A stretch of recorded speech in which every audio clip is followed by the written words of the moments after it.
Good evening, sir. Okay.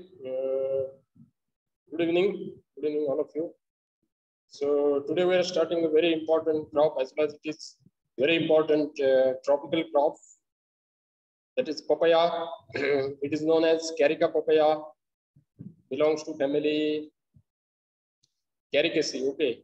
It is having chromosome number that is 2n is equal to 2x, and it is haploid, that is diploid, that is 18. So n is equal to 9. Okay. Haploid is, last time I asked question. Okay. So haploid will be 9, diploid will be 18. So here no different ploidy levels, only diploids. Okay. And the origin of papaya, it is tropical America. So it will come next. So you have very good information about papaya. You are very much familiar since it is tropical fruit crop. So papaya, it is also known as wonder fruit of tropics as well as subtropics. It is also known as tree melon. Okay, tree melon. Then it is also known as backyard fruit or breakfast fruit. So these are some common names of the papaya. So it is also known as wonder fruit or wonder fruit of tropics. It is one of the, it is among one of the 5 major fruit crops. So 5 major fruit crops, like worldwide as well as in India also. So worldwide, very important fruit crops are, first one worldwide comes means first one is banana, then mango, then citrus fruit we have, then we have grapes, after that papaya. And in that these are tropical and subtropical. So I'm not talking about temperate fruit crops. Okay. So in temperate fruit crops, you are familiar, very much aware about this apple. So apple is on first number. After that, pear, then peach. Okay, then walnut, almond. Okay, so these are very important temperate fruit crops. So likewise here, this papaya, if you are considering these tropical fruit crops or fruits which are we are taking in tropical parts of the country, or tropical part of the world. So papaya is very important fruit crops. So papaya can give you the income throughout the year, as well as it is remunerative fruit which can be grown in almost all part of the country. Okay. So even though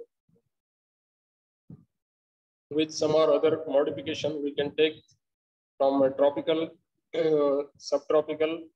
Also, it can extend up to certain level. It is possible in temperate region also, but it is basically belongs to tropical.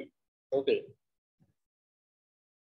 So it gives the maximum yield per unit. Okay, per unit means per hectare from plantation. So we are doing plantation with 1.8 into 1.8 or 2 into 2 meter. So after banana, okay, it is having the highest what is yield per hectare or per unit area. So almost you are getting minimum from indigenous cultivars also you can get up to 40 or 60. So if you have very high yielding variety, you can get the yield of somewhere it is reported 80 or 100 tons also per hectare. Okay, so it is having the yield next to banana, but other crops like mango, you don't have that much income. Okay, so mango maximum in high density planting also we are getting 20 tons per hectare, like that. So in banana it is there almost 40 to 50 tons per hectare. So likewise, this is next to banana. Okay. So banana, sorry, it is giving almost more than this. Okay. So after that comes it papaya. Okay. So mango and citrus solar comes later. Okay. So in general, grown as a fruit of, so it is very best suitable as a kitchen garden. So what some concept is there, that is kitchen garden or home garden or nutritional garden. So nearby our backyard of our home or some surrounding place will be available. Okay, so where there is scarcity of land, okay, like especially some part in city area, as well as some states in India like Kerala. So where there is a scarcity of land, so there is concept of kitchen garden. Or so in other state also we are following this concept, that is kitchen garden. So nearby our surrounding, we are growing different type of horticulture crops. So not only fruits, it includes vegetable crops. Okay, fruit crops, vegetable crops, some medicinal, some ornamentals also come in that. So in that way, some small picture, okay, we are making. So in that, whatever our daily need of vegetables as well as fruit, we are trying to fulfill with that. So our daily requirement according to ICR, we should know. So what is our daily requirement of fruits as well as vegetable? So this is one basic question. Okay. So what is your basic knowledge, fruits as well as vegetable? What is daily requirement per capita or per individual? How much amount of fruits or vegetable we need to consume? So this is question for you. Anybody can answer. Okay. So ICMR, so Indian Council of 120 gram. 120 gram fruits आप बोल सकते हैं, ठीक है. 100 या 120 ग्राम, actually 80 ग्राम minimum हो तो sufficient है. सो आप बोल सकते हैं 100 to 120. ओके, ठीक है. और वेजिटेबल का कितना है रिक्वायरमेंट, तो उसी के हिसाब से वेजिटेबल का भी बोल दीजिए. 140 to 160. नहीं, वेजिटेबल का देखिए ज्यादा है. वेजिटेबल का आप पढ़िए अच्छे से, 250 या 300 ग्राम आपको मिलेगा. ठीक है, कम से कम 250 चाहिए या 300. उसमें भी आपको सभी प्रकार के वेजिटेबल लेने हैं, जैसे कि लीफी वेजिटेबल हो, पल्सेस वाले वेजिटेबल हो, रूट वेजिटेबल्स हो. तो इसके हिसाब से उसका डिस्ट्रीब्यूशन है, उसमें मैं डीप नहीं जाता.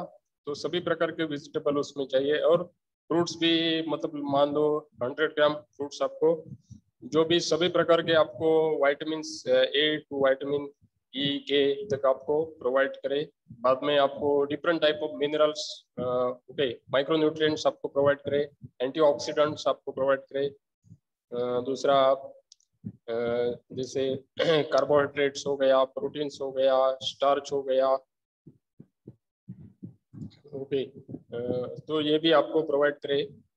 तो इसके लिए हम ये रिकमेंडेशन दिया गया. ठीक है.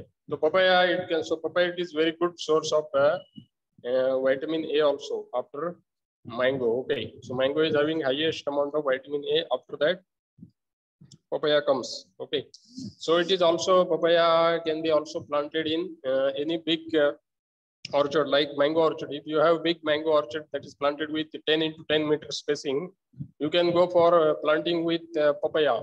So in between, so papaya, so spacing maximum you can give, so according to variety. Okay, normal spacing 1.8 into 1.8 meter. Okay, so in between interspaces you can take this papaya crop, because papaya having crop duration less than 5 years. Okay, so till your mango crops grows, it will take more than 4 years. Okay, to take its full vegetative growth, 4 or 5 years. Okay, so till that time you can take different, that is the system we are taking different intercrops. So papaya is the best suitable as the intercrop. So filler crop means this is one concept in one system of planting, that is quinqun system we are planting that. Filler crop means exactly what is meaning that if you have 4 crops, one square is there, at that square 4 crops at 4 corners of your square, and at exactly at the center of this 4 crop. So we are connecting this karna. So both triangle. So what is the exact center of this square? उस पर आप एक plant लगा सकते हैं, तो उसको आप फिलर प्लांट बोलते हैं. तो फिलर प्लांट कोई भी हो सकता है, बनाना हो सकता है, पपाया हो सकता है, जिसका शॉर्ट ड्यूरेशन क्रॉप, जिसका लाइफ साइकिल बायनियल हो या 5 साल से कम हो. तो जब तक वो आपका मेन क्रॉप बढ़ता जाएगा, तब तक ये क्रॉप आपको यील्ड देता रहेगा.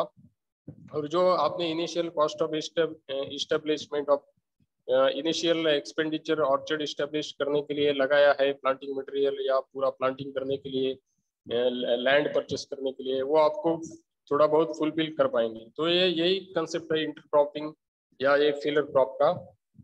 तो ये आपको initial year it will provide you a source of income. Okay, so ये पपाया बेस्ट एग्जांपल है उसका एज अ फिलर क्रॉप, ठीक है। तो नेक्स्ट है composition as well as use. So papaya it is very delicious, you know, delicious fruit, refreshing fruit, unique fruit values. So it is you can use as a table purpose, raw eating. Okay, you can prepare different post harvest value added products like jam, jelly, soft drinks, then ice cream, crystallized fruit, okay, candy, syrup, or fruit salad. So in some part of the countries or some places they are using as a immature papaya, that is in raw form. So if you are some it is having contraceptive properties if you are consuming it is in raw form. Okay, so it is we need to take care. Okay, okay. So otherwise other uses, their seeds are having very good medicinal properties.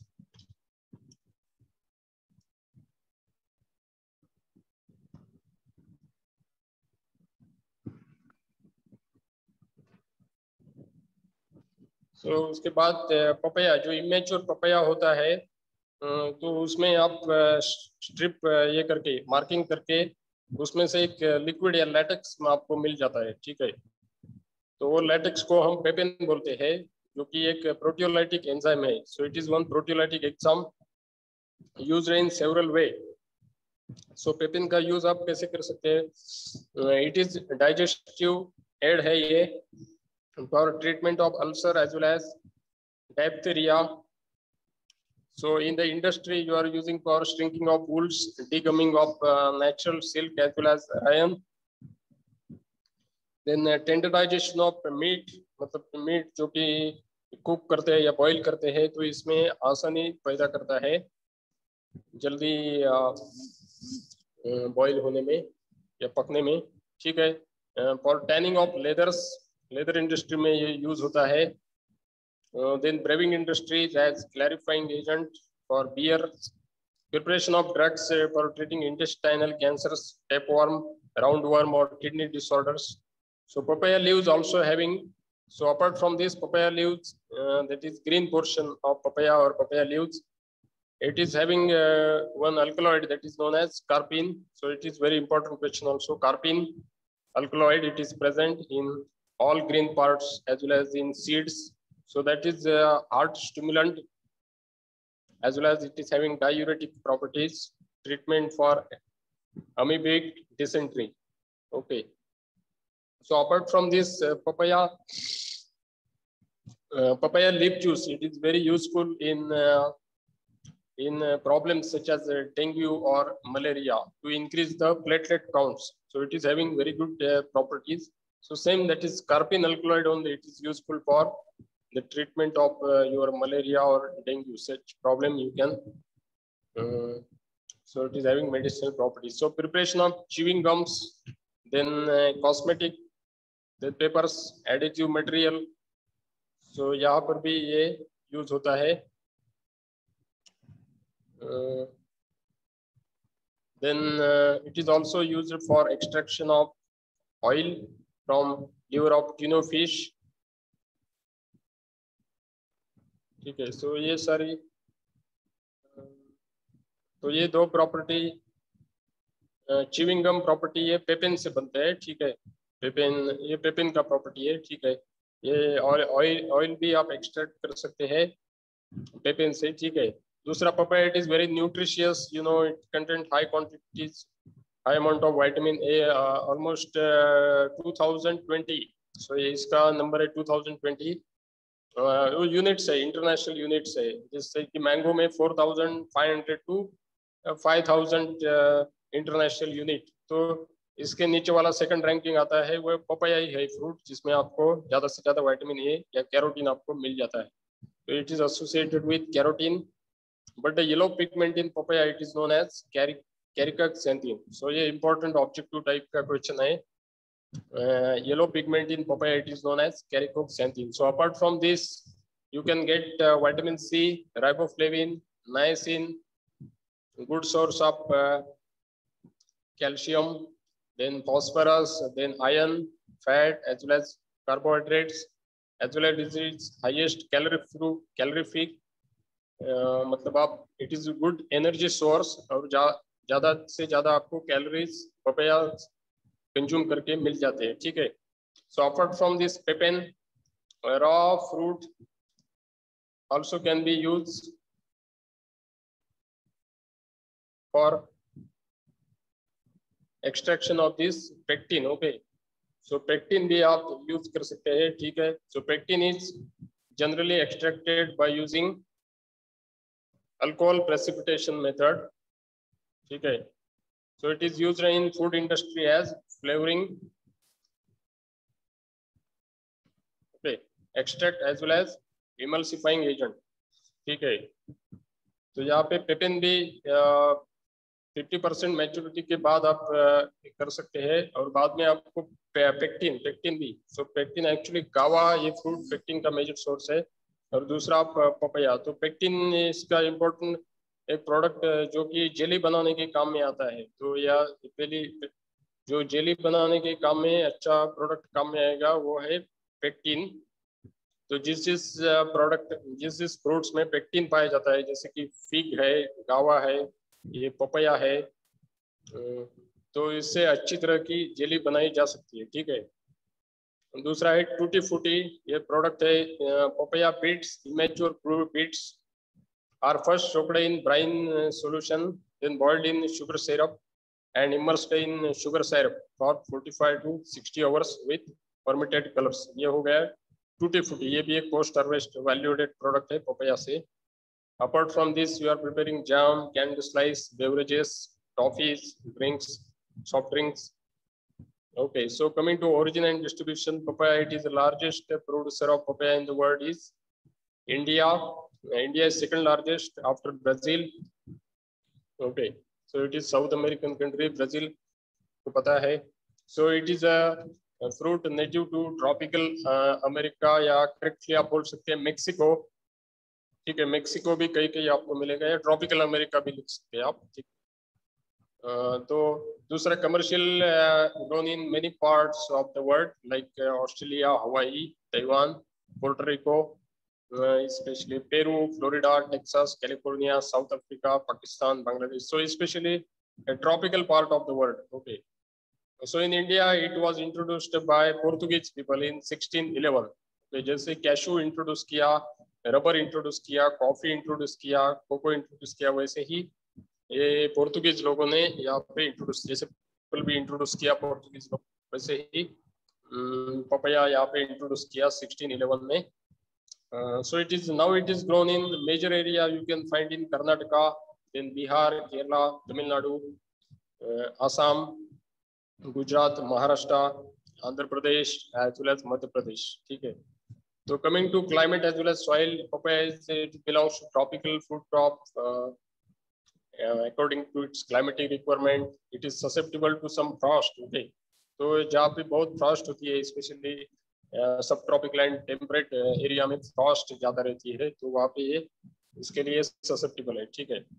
तो it requires very warm as well as humid climate, tropical areas, it can be cultivated up to the elevation.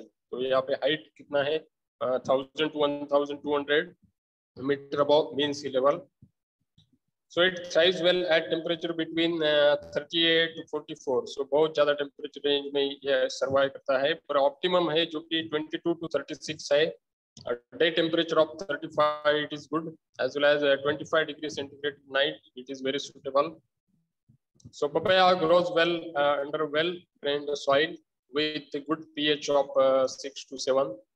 Okay, थोड़ा सा alkali लगता है इसको, neutral to alkali.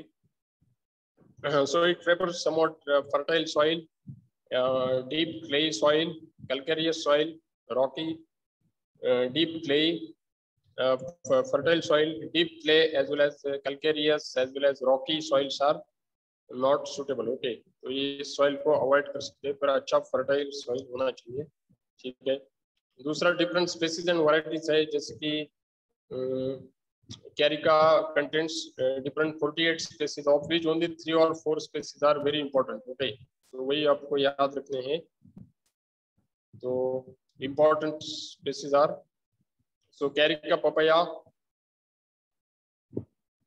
It is commercial species as well as polygamous. Polygamous means different forms of sex. मतलब उसमें different तरह के आपको plants मिलेंगे, जैसे कि मेल plants अलग मिलेंगे, फीमेल plants और hermaphrodite. So 3 टाइप के plants आपको मिलेंगे. दूसरा Carica monoica. So it is monoecious forms, suitable for mild climate as well as found in Amazon basin. Carica cadamarcensis. It is species belongs to it is mountain papaya. Okay, suitable for cold climate. Carica gracilis, it is ornamental one. Cubensis, mountain papaya. Carica dodecaphylla. Okay, Charactia. Okay, Carica gaudusiana. ये भी है. ठीक है, तो पहले 4 यहाँ पे बहुत 3 वेरी इंपॉर्टेंट. ओके, बाकी एक तो ऑर्नामेंटल नेचर है या फिर स्टिपुलेटा है, क्वार्सिफोलिया है, स्टिपुलेट है, Carica stipulate.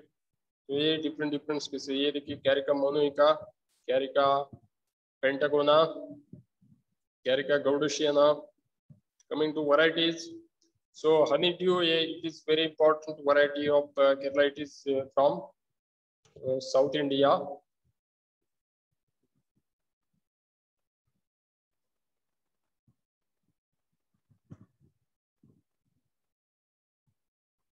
So it is very delicious, very sweet variety, less percentage of male plants. Okay, and breeds true to type from seed. Okay, true to type आपको seeds पैदा करता है, इसका एक स्पेशलिटी है from seeds. Okay, semi tall type variety bears fruit low on the trunk but heavily. Okay, बहुत सारे fruits इसको आपको मिल जाते हैं और ज्यादा मात्रा में आपको रहते हैं, मतलब इसका फ्रूट यील्ड बहुत ही ज्यादा रहता है. दूसरा, this variety is popular all over India. It is also known as Madhubindu भी इसको बोलते हैं. दूसरा है सनराइज सोलो. सोलो मतलब ये क्या है, वन फ्रूट, बहुत छोटा फ्रूट होता है और एक आदमी एक फ्रूट आसानी से, जिसका मतलब एक आम जैसी साइज का रहेगा. नहीं तो पपाया का फ्रूट बहुत ही बड़ा होता है जो कि एक आदमी पूरा नहीं खा सकता है, क्योंकि उसमें कैलोरीज या हीट यूनिट्स भी ज्यादा रहते हैं. तो एक आदमी पूरा फ्रूट्स खाना ये एक्सपेक्टेड नहीं है. ठीक है, 2 या 3 आदमी ही मिलकर एक बड़ा पपाया खा सकते हैं, या थोड़े ज्यादा लोग हैं. ठीक है, तो वो सही रहता है. तो इसका सोलो फ्रूट मतलब इंडिविजुअल, जैसे कि एक आम है वैसे एक फ्रूट लेकर हम खा सकते हैं. तो एक गाइनोसियस वैरायटी है. It is from Hawaii. Small size fruit, pyriform, pear shape का होता है.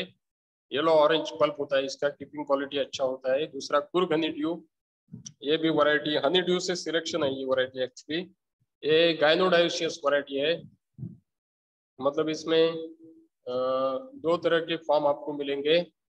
जैसे एक गाइनोसियम, मतलब एक आपको पूरा फीमेल प्लांट्स मिलेंगे और दूसरा आपको हर्मेफ्रोडाइट टाइप मिलेंगे. मतलब इसमें जो भी कुछ आपको सीड है वो 2 तरह के आपको मिलेंगे, जिसमें एक फीमेल जो सीड्स वो फीमेल प्लांट्स पैदा करेंगे और दूसरे सीड्स रहेंगे जो कि हर्मेफ्रोडाइट प्लांट्स पैदा करेंगे. ठीक है, तो ये मतलब वैरायटी अच्छा है कि आपको ज्यादा मेल प्लांट्स यहाँ पर, मेल प्लांट्स तो है ही नहीं यहाँ पे, तो ये वैरायटी बहुत ही प्रेफर करते हैं. सो पपाया कल्टीवेशन में आजकल गाइनोडायोसियस वैरायटी ही ज्यादा प्रेफर करते हैं लोग, क्योंकि गाइनोडायोसियस वैरायटी में क्या होता है, आपका सीड मटेरियल वेस्ट नहीं जाता है. ठीक है, क्योंकि आपको प्लांटिंग में अगर आपके पास कोई सोर्स नहीं है, अगर हर्मेफ्रोडाइट फ्लावर्स है तो आपको पोलन सोर्स मिल जाता है उसी प्लांट्स में से, पोलन ग्रेन्स.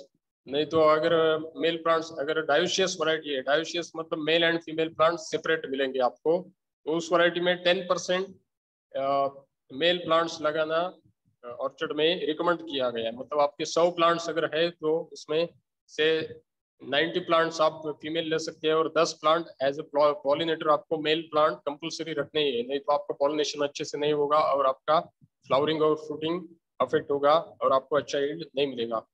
तो ये वैरायटी, जैसे कि अगर आपने गाइनोडायोसियस वैरायटी ली तो आप जो भी कुछ प्लांट करेंगे उसमें आइदर थोड़े प्लांट तो फीमेल रहेंगे या थोड़े प्लांट हर्माफ्रोडाइट रहेंगे।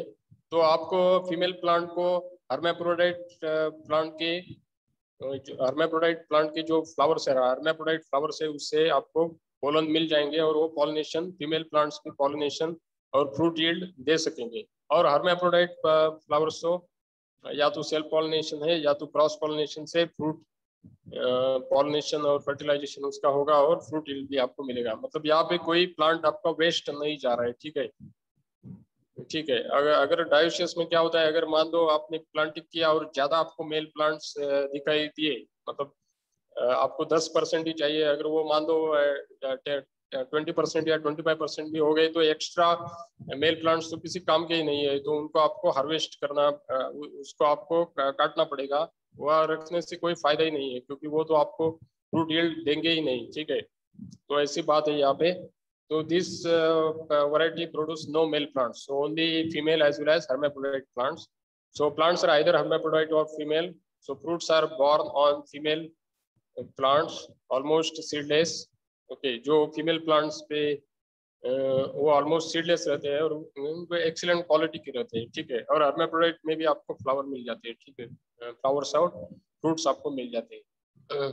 तो वाशिंगटन है दूसरा। Washington plants are very vigorous, stems, leaf stalks with purple tinge होता है। फ्रूट्स भी अच्छे क्वालिटी के रहते हैं, मीडियम टू लार्ज फ्रूट्स रहते हैं, राउंड टू ओवेट रहते हैं, sweet pulp,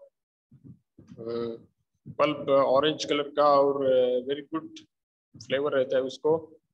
So some improved varieties as well as strains from Tamil Nadu Agricultural University यहाँ पे दिए गए हैं, जिनको तमिलनाडु जो भी कुछ वैरायटी रिलीज करता है उसको को लिखते हैं। को मतलब क्या है, कोयम्बतूर। ठीक है, तो ये आपको यहाँ पे ध्यान रखना है।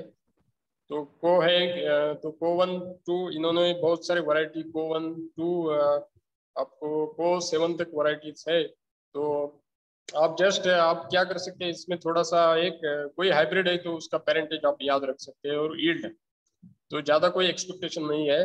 और कोई अगर डॉर्फ वैरायटी है या ससेप्टिबल रेजिस्टेंट वैरायटी किसी के लिए तो आप वो भी याद रख सकते हैं। तो हाई डेंसिटी प्लांटिंग में कुछ वैरायटी यूज होती है। तो यहाँ पे एक थोड़ा सा देख लीजिए, ये सिलेक्शन वैरायटी है, मास सिलेक्शन से की है, रांची वैरायटी से कोवन सिलेक्ट किया है। ये डॉर्फ टाइप है। ठीक है, इसका यील्ड भी अच्छा 100 to 120 टन्स पर हेक्टर अच्छा यील्ड आपको मिल जाता है इसका। तो ठीक है, दूसरा कोटू है, ये डायोसियस टाइप है, मतलब इसमें male and female plants are separate. Semi dwarf type है, medium semi dwarf to medium tall type है। ठीक है, तो टेबल और पेपेन एक्सट्रैक्शन के लिए अच्छा है। तो ये भी क्वेश्चन आता है, पेपेन एक्सट्रैक्शन कौन सी वैरायटी है आपको, तो कोटू आपको लिखनी पड़ेगी। कोटू है यहाँ पे, अच्छी वैरायटी है। तो it yields 5 to 6 gram of propane पर प्लांट। दूसरा है को 3, तो ये हाइब्रिड है, को 2 इंटू सनराइज सोलो, गाइनोडायोसियस टाइप है, जिसमें आपको फीमेल और हर्माफ्रोडाइट प्लांट्स आपको मिल जाते हैं। तो इसका यील्ड भी आपको अच्छा है, table purpose 100 to 220 tons per hectare, बहुत ही अच्छा यील्ड है इसका। को 4 है, ये भी हाइब्रिड है बिटवीन कोवन एंड वाशिंगटन। कोवन and Washington, it is again dioecious type. Dioecious मतलब मेल एंड फीमेल टाइप इसमें रहेंगे। तो मीडियम टॉल प्लांट्स है with large fruit, 1 to 1.5 kg each fruit weight. So yield इसका 100 to 120 टन्स पर हेक्टर रहेगा। दूसरा है को 5, ये सिलेक्शन है वाशिंगटन वैरायटी से। सो ये भी अच्छा है पेपेन एक्सट्रैक्शन। सो यही मैक्सिमम पेपेन यील्ड देता है आपको एज कम्पेयर टू कोटू से भी। कोटू भी है और ये भी आपको लगभग 14 to 15 ग्राम ऑफ पेपेन पर फ्रूट आपको देगा। और यील्ड इसका 100 to 220 टन्स पर हेक्टर रहेगा। ठीक है, तो बाद में है को 6, ये भी सिलेक्शन है, पूसा मैजेस्ट्री वैरायटी है। पूसा मैजेस्ट्री वैरायटी IRS से रिलीज वैरायटी है पूसा। तो इसका यील्ड आपको 80 to 100 फ्रूट्स मिलेंगे पर प्लांट। पेपेन यील्ड भी इसका अच्छा है। तो 7.5 to 8 ग्राम पेपिन के लिए प्रेफर की जाती है। Yields 890 kg of dry pepin per hectare and yields 100 to 220 tons per hectare, जो पपैया का फ्रूट्स का यील्ड है। तो यदि कोसेवनी गाइनोडायोसिस टाइप है, तो मल्टीपल क्रॉस है यहाँ पे, जो कि CP75 तो ये CP75 बनाया है, ये प्रोजेनी मिली है पूसा डेलिसिस को3 से, और इससे जो CP75 प्रोड्यूस हुआ तो उसको कुर्ग हनी ड्यू से फिर क्रॉस किया, तो इसको हम मल्टीपल क्रॉस या ट्रिपल वे क्रॉस भी बोलते हैं। ठीक है, 3 वैरायटी का क्रॉस होता है, तो मतलब 2 वैरायटी का क्रॉस करके उसका जो ऑफस्प्रिंग प्रोजेनी मिल जाता है उसका और किसी वैरायटी के साथ क्रॉस कर देते हैं। ठीक है, मतलब हाइब्रिडाइजेशन कर देते हैं, तो इसको बोलते हैं triple way cross. 160 to 180 tons per hectare. तो ये रहे डिफरेंट वैरायटीज आपके। तो इसमें से जो भी कुछ इम्पोर्टेंट वैरायटी है आपको, दूसरा वैरायटी है Pusa it is from Bihar. Okay, Pusa Bihar. तो यहाँ पर भी कुछ इम्पोर्टेंट वैरायटी है, जैसे कि पूसा डेलिशियस है, एक गाइनोडायोसिस टाइप है। ठीक है। Sir, papaya fruit have any seedless variety or not? हाँ बोलिए। Sir, papaya have any seedless variety or not? हाँ, सीडलेस वैरायटी है, ये यहाँ पे दिया है जो कुछ या गाइनोडायोसियस या वैरायटी है वो ज्यादातर तो सीडलेस रहती है। जैसे कि ये अभी पॉपुलर हाइब्रिड है जिसको हम ये बोलते हैं ताइवान 786 या फिर रेड लेडी बोलते हैं। जो भी ये अभी फार्मर्स उसका ही कल्टीवेशन ज्यादा कर रहे हैं। ये प्राइवेट सेक्टर हाइब्रिड है, तो ये ऑलमोस्ट आपको सीडलेस है। ठीक है, और भी कुछ वैरायटी Yes, है गाइनोडायोसिस टाइप से ये है, तो वो भी सीडलेस है। ठीक है, तो ये तो पूरा सीडलेस है जो दूसरा सॉरी रेड लेडी वैरायटी बताया है। ठीक है, प्राइवेट सेक्टर पर वो फार्मर्स ज्यादा क्योंकि वो बहुत अच्छा परफॉर्मेंस दे रहा है as compare to public sector hybrid भी। ठीक है, तो ये पब्लिक सेक्टर हाइब्रिड हम तो पहले पढ़ते हैं, वो भी देखेंगे, उसका भी रेफरेंस आता है प्राइवेट सेक्टर हाइब्रिड का। तो यहाँ पे पूसा डेलिशियस है, यहाँ पे दूसरा ये भी गाइनोडायोसियस है, पूसा मेजेस्ट्री ये भी गाइनोडायोसियस है, कीपिंग क्वालिटी इसका अच्छा है। पूसा जायंट है, जायंट मतलब वो उससे बिग साइज फ्रूट्स रहता है, तो suitable for canning industries. Pusa dwarf है, पूसा डॉर्फ मतलब डॉर्फ वैरायटी रहेगी। ठीक है, suitable for high density planting as well as home gardens. Pusa Nanha है, तो ये डायोसियस टाइप है। ठीक है, तो किचन गार्डन या न्यूट्रिशनल गार्डन या पॉट प्लांटिंग के लिए सुटेबल है। 60 to 65 टन्स पर हेक्टर है।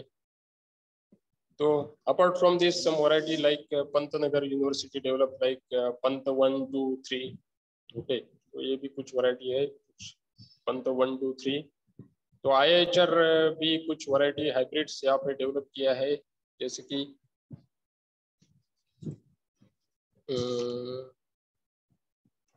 ठीक है। तो कुर्ग हनी ड्यू ये भी पहले हमने देखा, कुर्ग हनी ड्यू ये भी सिलेक्शन है, ये तो हाइब्रिड नहीं है, सिलेक्शन था, वो भी IHR से है। ठीक है, दूसरा some important like IHR 39 sunrise solo into pink sweet flesh, IHR 57। So nowadays Taiwan hybrids और ताइवान उसको 706 ताइवान कंट्री से है, तो ये आपको बहुत अच्छा ईल्ड आजकल दे रहे हैं। ठीक है, और ये बहुत ही पॉपुलर है अमंग द फार्मर्स, इसका कल्टीवेशन ज्यादा हो रहा है। तो ये भी गाइनोडायोसिस टाइप है। ठीक है, ताइवान इसको रेड लेडी भी बोलते हैं। ये डिफरेंट वैरायटीज है। So coming to propagation, papaya, it is as you know, it is papaya. So these are herbaceous crops. Okay, so papaya mostly we are cultivating by the way of seed propagation. So seeds should be collected from healthy ripe fruits. So जो पूरा पका हुआ fruit है, तो उसे हम seeds obtain करते हैं।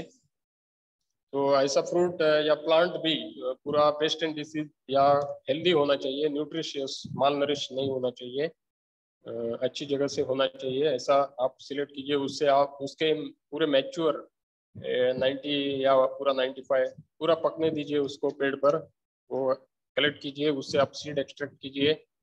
तो seeds should be rubbed with ash. Okay, तो सीड पर एक म्यूसिलेजिनस या कोटिंग रहता है, उसको एरिल या सर्कोटेस्टा भी बोलते हैं, ठीक है। तो ये आपको रिमूव करना पड़ेगा, नहीं तो जर्मिनेशन आपका दिक्कत आ जाती है, ठीक है। तो ये कोटिंग को आप ऐश की, you can rub with help of ash, wood ash, and you can remove that substance. Okay, so और आप उसमें इसके बाद इमीडिएट प्लांटिंग कर सकते हैं थोड़ा सा ड्राई करके, या दूसरा एक वे है, इसके सीड्स आप स्टोर भी कर सकते हैं 45 days in air tight container at 10 degree centigrade.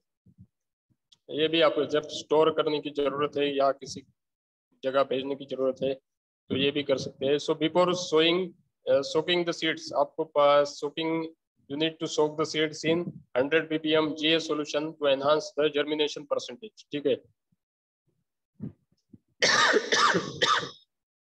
तो जर्मिनेशन आपको अच्छा मिलने के लिए आप सोकिंग कर सकते हैं। दूसरा एक सोइंग आप कैसे करेंगे? So seeds you can sow in polybags. So पहले तो आपको ये कर सकते हैं पपाया, क्योंकि ये बहुत ही हर्बेसियस प्लांट है, आप डायरेक्ट उसको प्लांटिंग नहीं कर सकते डायरेक्ट प्लेस पर। तो पहले तो आपको सीडलिंग ऑब्टेन करनी पड़ती है, तो ये नर्सरी होती है, तो नर्सरी में आप उसको सीडलिंग अच्छे से ऑब्टेन कीजिए, उसका लगभग एक 40 दिन तक उसका केयर कीजिए, और बाद में वो मतलब पॉली बैग में आप तैयार कीजिए आपके प्लांटलेट्स, और उसको परमानेंट प्लेस पे शिफ्ट कीजिए। यही एक अच्छा रास्ता है जब आप सीड से करते हैं, ठीक है। दूसरा भी रास्ता है जिसको हम टिश्यू कल्चर बोलते हैं, वो आगे आएगा रेफरेंस में, वो भी आजकल ट्रेंड में है, जैसे कि बनाना में हो गया टिश्यू कल्चर, पपाया में भी चल रहा है टिश्यू कल्चर, ठीक है। So seeds can be sown in polybags. तो पॉलीबैग्स का साइज दिया है, तो इसमें आप ठीक है सो कीजिए। So 6 week prior to transplanting, मतलब पूरा 6 वीक आपको वो पॉलीबैग में रखना है। तो पॉलीबैग का मीडिया कैसे होना चाहिए? उसमें 2% फॉर्मेलिन सॉल्यूशन है। तो 4 सीड्स आप प्लांट कीजिए पॉलीबैग्स में। If it is the dioecious variety, dioecious variety मतलब क्या होगा? आप जो भी कुछ 4 सीड प्लांट्स करेंगे तो उनमें प्रोबेबिलिटी क्या रहेंगी? आइदर 4 में से 2 सीड मेल हो सकते हैं, 2 सीड फीमेल हो सकते हैं, कुछ भी हो सकता है। कभी कभी चारों मेल भी आ सकते हैं, कभी कभी 3 मेल आ सकते हैं, 1 फीमेल आ सकता है। तो ऐसा ही है। तो यहाँ पे मेल फ्लावर्स मिलने की ज्यादा संभावना होती है, इसलिए ज्यादा सीड प्लांट करने की जरूरत होती है। But in case of hermaphrodite variety you can plant only 2 number of seeds in polybags, क्योंकि आइदर एक तो फीमेल प्लांट मिलेगा, नहीं तो hermaphrodite मिलेगा, या फिर बेस्ट कोई होगा नहीं। तो डायोसिस में यही एक दिक्कत होती है, अगर ज्यादा मेल प्लांट्स आ गए तो वो वेस्ट हो जाते हैं, ठीक है, क्योंकि वो सिर्फ कुछ फ्रूट यील्ड आपको नहीं देंगे, सिर्फ वो पोलन्स आपको प्रोड्यूस करेंगे पॉलिनेशन और फर्टिलाइज पॉलिनेशन प्रोसेस के लिए, ठीक है। Yes, तो sir. Seeds, Sir, we have less than 1 minute. yeah, ये will continue up to 8 o'clock, no problem. So Yes. I will finish this, okay. So let it